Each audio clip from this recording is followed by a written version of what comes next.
শীতের সকালে গরম চাই চুমুক দেওয়ার আমেজই আলাদা, কিন্তু উপায় আছে? শীতের বেলা দেখতে দেখতে পড়ে যায়, কিন্তু যখন আছে শীতের কচি পেঁয়াজ কলি, তখন আবার ভাবনা কিসের? তাই আজকে তোমাদের সাথে শেয়ার করব পেঁয়াজ কলির healthy, tasty and easy recipe. তোমরাই তোমার প্রেরণা। প্রথমেই কড়াই দিয়ে দিলাম 2 চামচ হোয়াইট অয়েল, 1 চামচ মাস্টার্ড অয়েল।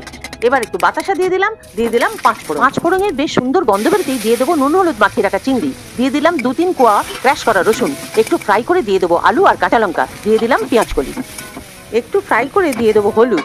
এবার একটু চাপা দিয়ে ভাপে করে নিলাম, দিয়ে দিলাম জল, 2 মিনিট স্টিমে রেখে দিয়ে দিলাম নুন আগে দিইনি, কারণ নুন আগে দিলে সবজি থেকে জল বেরিয়ে গেলে ফ্রাইটা ভালো হবে না। একটু চাপা দিয়ে 1 মিনিট হতে দেবো। হয়ে গেছে 1 মিনিট। এবার ছড়িয়ে দিলাম 1 চামচ মাস্টার্ড অয়েল। দেখো বন্ধুরা, আমি কিন্তু পেঁয়াজগুলো সবুজই রেখেছি, অথচ সুন্দর ফ্রাইও হয়েছে। যাক বাবা, রান্না রেডি। আর নেই চিন্তা, এক পদে বাজিমাত। ভাত কিংবা রুটির সঙ্গে খেয়ে নাও ফাটাফাট। আর দেখো, বয়েলড আলু দেওয়ার ফলে কি সুন্দর মাখো মাখো হয়েছে, মানে টেস্ট আর হেলথ কিন্তু একই সাথে। তোমরাও করে খেয়ে দেখো কিন্তু।